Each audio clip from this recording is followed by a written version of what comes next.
Okay, now I'll just re-verify whether it is audio issue should not be there. Those small settings I have done just now. My team can confirm.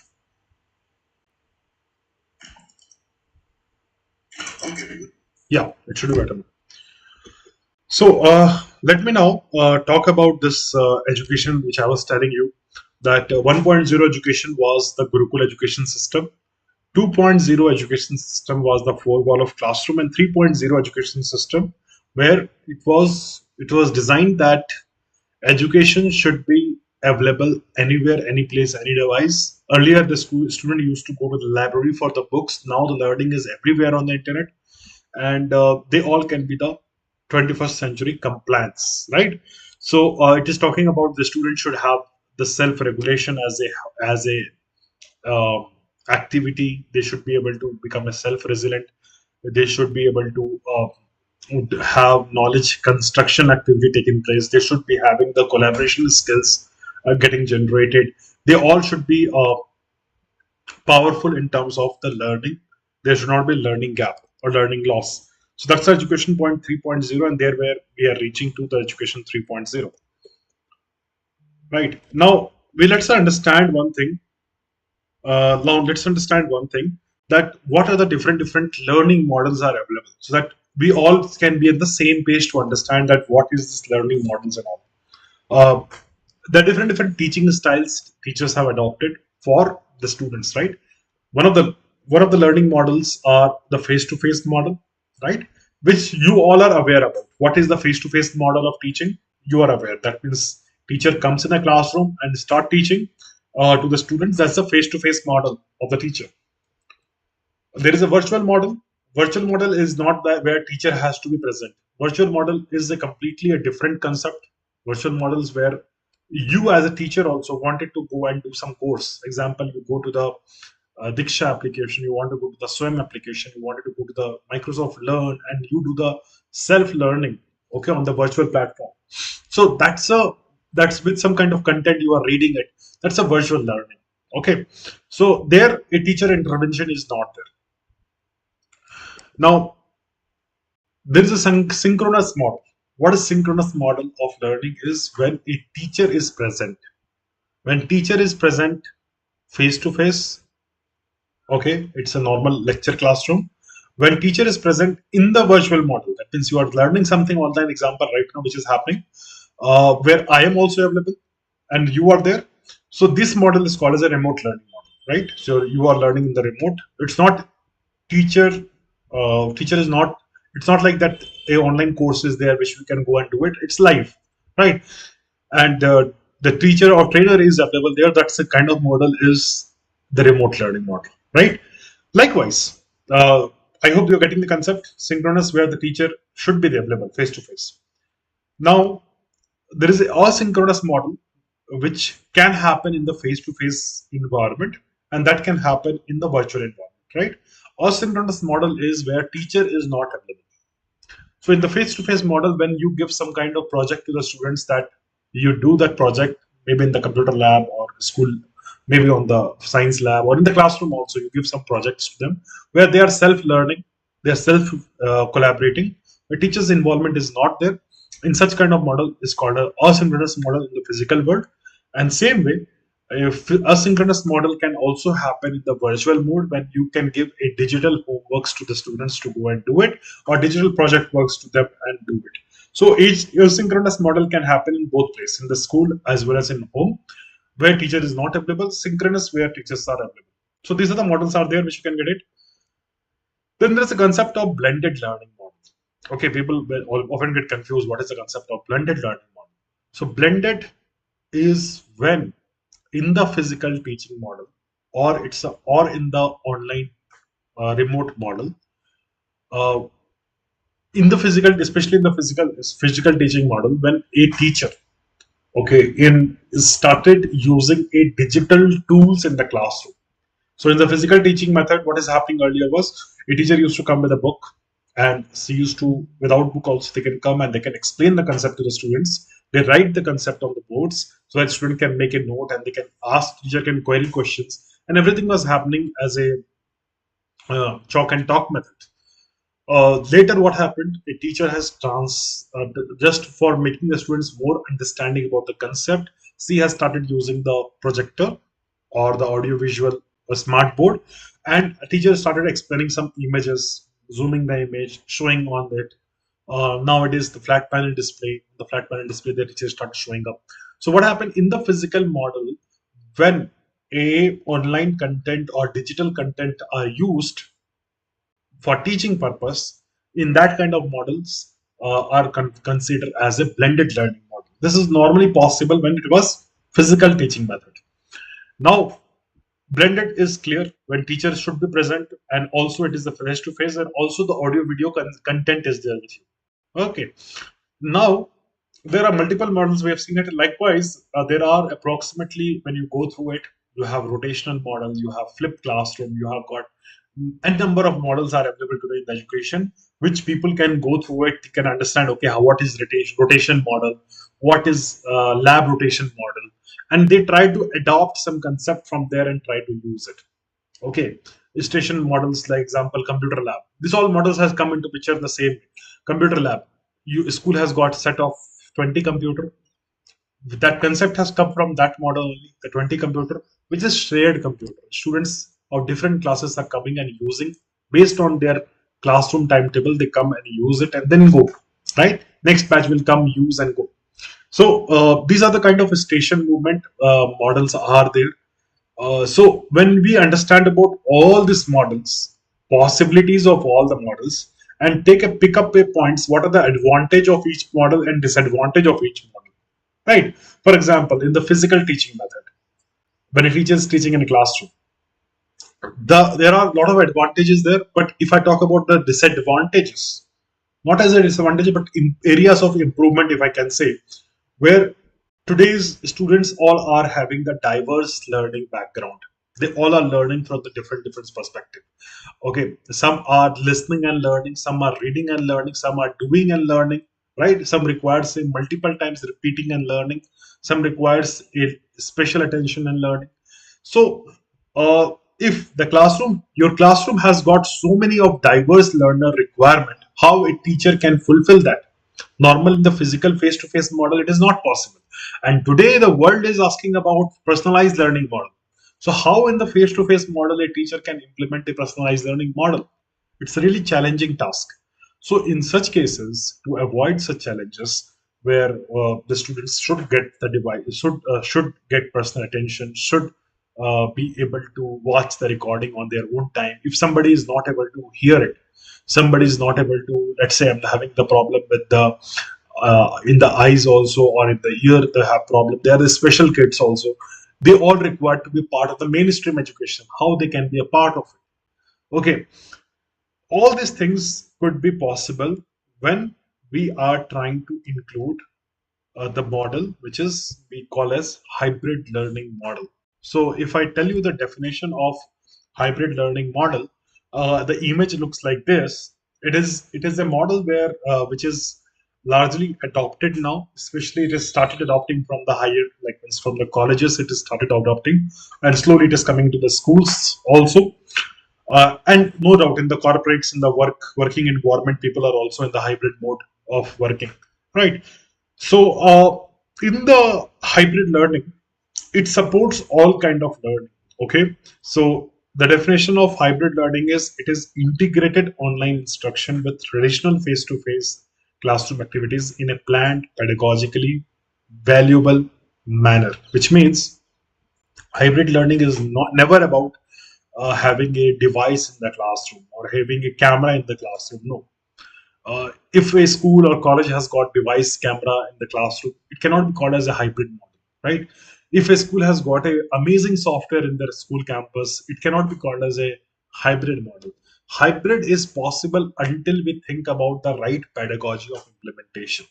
That means we need to understand if a teacher is conducting a session, at the same time, how a teacher can include all the students of the classroom, also how a teacher can include all the students of the online who are also joining in, plus to meet the diverse learner needs. That's the main thing of this approach. and with the better mainly it's about the student centered learning. So best of in school or in college and remote learning with the digital engagement, it is more than a quick fix. It is a way to enhance, accelerate learning by providing a student centered approach to meet the life diverse learner needs.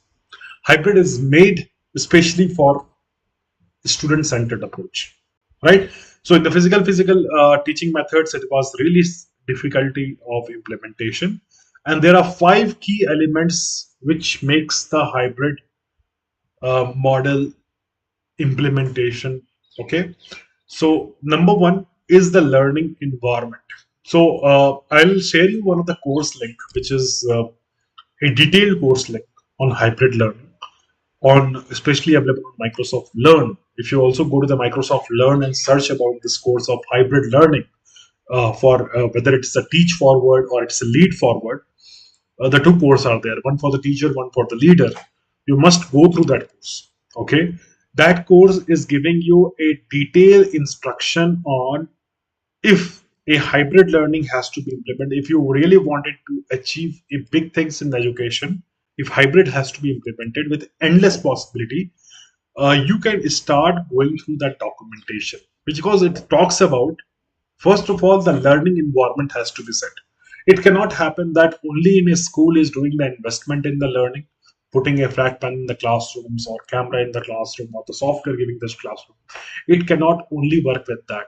It requires a equipment of in home also. That the parent should also understand what is hybrid. Parents should also provide a better learning space to the student at home. Example, some students are missing the class, they wanted to learn. So there should be a dedicated space at home also, where they should be provided a dedicated place where they can learn. So this kind of things parents should also be aware about. Teachers should be also acquainted, and this kind of spacing should be the environment, learning environment should be set up for all the stakeholder of the school.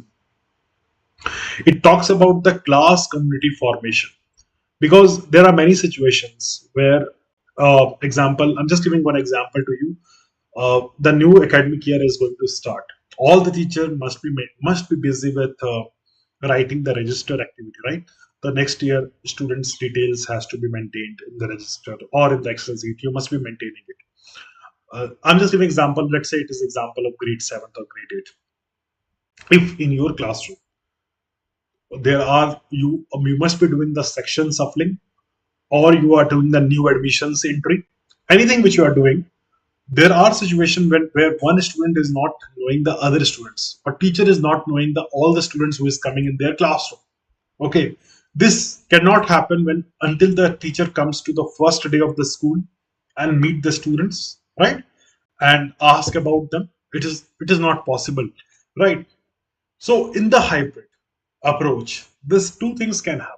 One is a digital dossier management, where what can happen is, if a teacher, like not as a one page of academic report card, if a teacher is maintaining right from class 5th to class 8 a digital dossier about the students, about each activity, what they're, how they're performing academically, the report, the real report of his academy, if that is maintained, and a student is coming to class 8, the new teacher should get a digital documentation about each student which they can read also.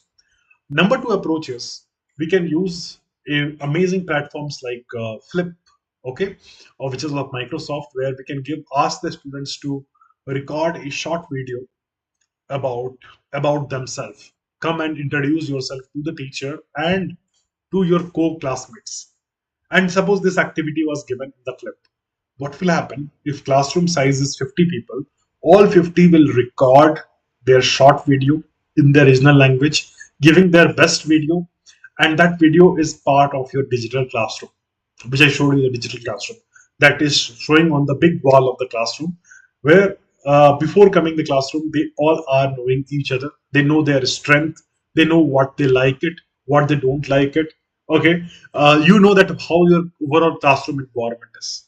So this is the starting point. So this all things approach was explained in that documentation, where it talks about a very strong classroom community should be built up with the help of this all digital medium. Okay, normally in the physical methods. There are time taking process where you can maintain all those things about, because teachers keep changing, right? But if it is a digital records and digital methods, small activities can bring a lot of change. Lesson design. That's a third most important key concept of implementation of hybrid learning. Okay, because if classroom communities are not formed well, what can happen? There is a kind of bullying, or there could be a kind of harassments can happen when the classes are happening. You must have seen in the online classroom, although people know each other, but in the online classrooms, one students try to trigger the other students, and the fight usually happens online, right? Um, in this lesson designing process, the third chapter which is there, the lesson designing plays a big role. I'll show you some of the lesson plan today, where it shows that how this lesson planning, uh, how this lesson planning could play a big role here. So you could, when you are designing a lesson, for example, initial, when all the students, when they come to the classroom, they all should know about the concept, what has to be, what is the topic a teacher is going to explain. It should not come as a shocking moment for them. So there is pedagogy which is explained to the students, that there should be a preparation time where students, before coming to the school, they should know what teacher is going to talk to them, okay, and what I can involve, where I can involve my learning to. So how it could be possible if teacher is able to give them, supply them a material which has got a pre-preparation content, that these are the flowchart, these are the flashcards which you should go through it, understand it, and tomorrow we are going to learn about it. Okay, if that kind of materials are supplied in the one day advance, what happened, whether it's online students or offline students, all of them comes prepared. When they join classroom, a teacher can conduct a survey. Okay, a teacher can share, just like they can open the Microsoft Teams, which connects both physical world and online world both. A teacher shared the whiteboard, which connects both my physical classroom as well as online classroom. The tools are helping you out. You wanted to conduct a poll in the classroom, the polls can be conducted, right? So lesson designing plays a big role, that how you are planning the lesson so that both the students can be taken care. Engagement, interactivity is the key elements, that how you can engage both students. Maybe after class you wanted to give them some assignments to both students, both kind of category, whether it's online, offline, or if it is offline only, in the school only, how they can be engaged, so that when they go back home, they can give me the feedback about, oh, how was the topic done today, what was their learning outcome, and they should be part of some assessment, right? And if they face any kind of doubt, if they are having some kind of challenges with their emotion learning, a teacher should be able to attend that. So these are the five key elements which needs to be improvised. So in the learning environment, it talks about more and more about infrastructure, and infrastructure, whether it's a physical or online infrastructure.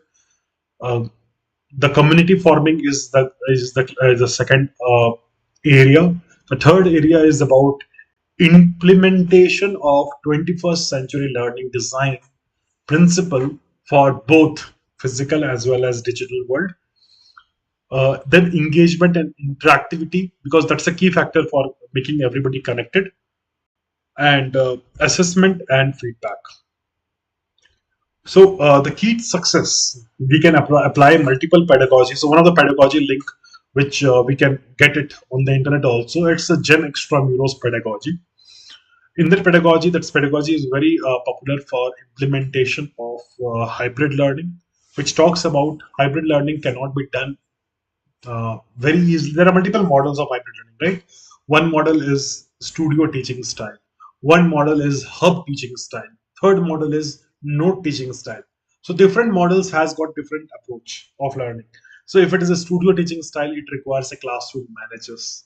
Okay, 5 people should be involved in conducting a classroom. Then 21st century learning design is required. uh, a student should get me time, where they should advance their skill on self-regulation as a rubrics, peer time, parent time, experiential learning, emotion and well-beings. These all things are there, where how the participative parents time can be utilized, how students will go back and involve parents community in their learning. Because today, if you talk about the CBSE report, like report card also, it talks about the holistic report cards, right?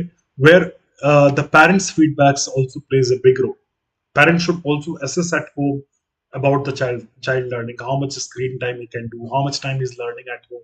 Because overall result, everybody is focusing today about holistic development. Hence, this all different time categorization is important.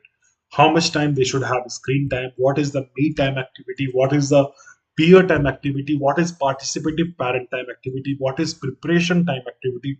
So these all activity of the students should be well planned in this approach.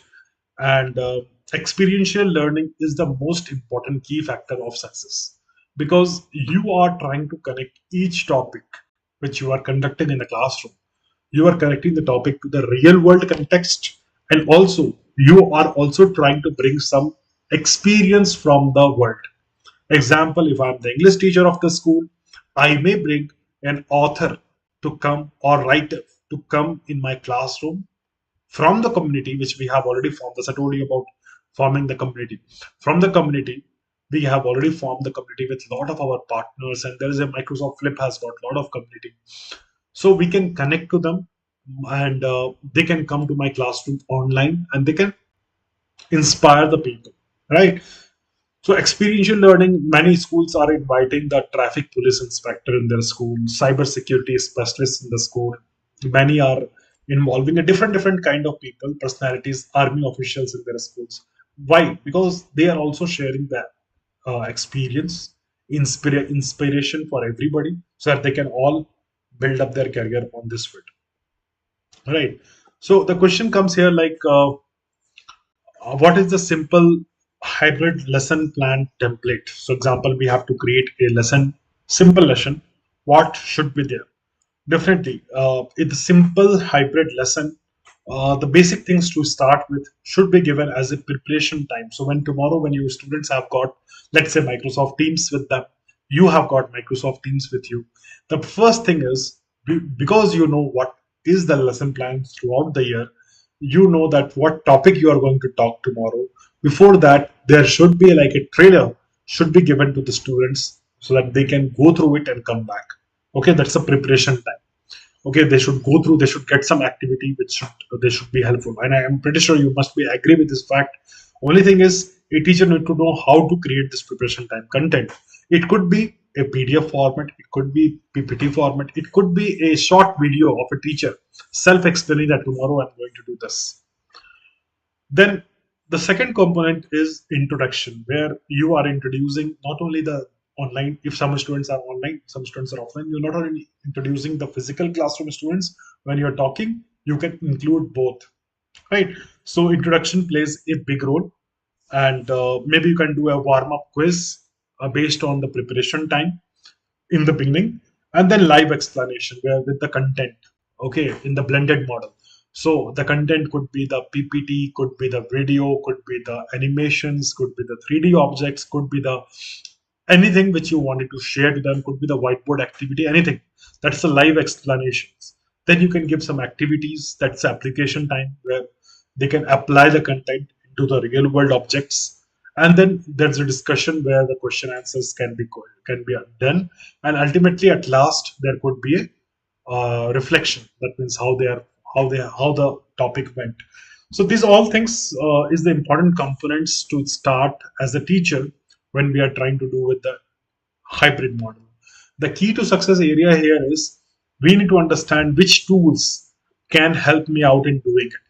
So one technological tool, uh, to use it purposefully per phase, is important. Not like multiple tools I'm using for multiple things. No, that is not required. So for example, Microsoft Teams for the opening, that means connecting the people, we require Microsoft Teams. OneNote, make it simplistic. One tool for explaining my content, maybe for my whiteboard, maybe for my explanations, maybe playing the video. For everything, I'm using one tool as a OneNote. For maybe for conducting the quizzes, it is all pre-scheduled. Okay, the quizzes could be done or I can discuss the question answer as a worksheet to the students. That all can happen inside the OneNote when you embed such things. Okay. PowerPoint, sometimes you require to play the PowerPoint. That can be also embedded inside it, but you can also play the PowerPoint to embed photo, videos, everything inside the PPT. And Flip, especially for the preparation time, especially for them to reflect, if you wanted them to record some project work. So these are the simplest tool which I can show on the screen, or will be responsible for your starting step of hybrid learning. And going forward, you can include multiple hardwares which can be used, but keep in mind, if you use Teams, OneNote, Forms, PowerPoint, or Flip, these are the basic bundle of tools which can help you out in implementing hybrid. Okay, that's the best part of starting the thing. So it's time to understand and think about, if you have understood the concept of what is hybrid, from where it is started. Hybrid is nothing about it's only the online learning. No, what is the concept of hybrid? If you all got it clear, think about a topic which you are going to do in the next session. Think about any imaginary topic which you're going to do in the next session. And what you should do is you can just adjust the lesson in such a way that it can meet the hybrid learning approach. That means when you are incorporating, example, a teacher is teaching about ecosystem, okay, a topic. Now in that ecosystem, whether teacher is implementing the collaboration, whether a teaching is implementing the knowledge construction activity, real world application, whether teacher is incorporating the skill of using the ICT tools by the students or not. So these are things, if you are doing the adjustment in the lesson planning, it plays a big role. Plus, which all activities you can do it, so that it can, suppose some students at home, they can also participate. So think about a lesson and just redesign it as per your requirement, and think about incorporating such tools. And helpful resource, as I told you, you should go and read about, in Google also you can read about UNESCO digital transformation. It's a 6 pillars of transformation. If you go through it, it's a beautiful document released by UNESCO in partnership with Microsoft, and that document has got everything in clear cut information, that what is the requirement of global teachers around the world, how they should implement technology in teaching, right? And everything could be possible when we have change in pedagogy. We should move the method of hybrid, right? And second kind of question is, what tool am I most confident in using now? Which one I want to try? So the 5 tools which I showed you, don't learn just to use the tool and access it, but learn when you are trying to implement it. If you start doing this approach, anything which comes on the journey, like MIEE or inspiration to other teachers, all will come into picture. So hybrid learning is not about managing two groups, whether it's online or offline. It's about creating one experience accessible to all. This is the important key line. Okay, one experience accessible to all. That talks about the concept of inclusion and accessibility. So that was the discussion of today. We'll stop here, and we will go into the next day topic. That's tomorrow. We will try to learn more about citizenship as a topic, and how you can, as a teacher, can guide the students, which is most important in this context, right? So with that, we'll stop now. I hope you have got the context of today's session. And as I told earlier, also digital literacy is not about how we use technology. It's about understanding it. If you understand the concept of hybrid, you will know your students well, you know your geography well, you know what best I can do it. Okay. Only thing is, you have to open your minds and try to, because one person has said, like, a teacher is always a learner. So try to learn many things, and then based on the requirement of the students and community or the system or the society, you can start delivering, right? So with that, teachers, will stop now. Thank you so much for joining. We'll meet up tomorrow for the newer concept. Thank you.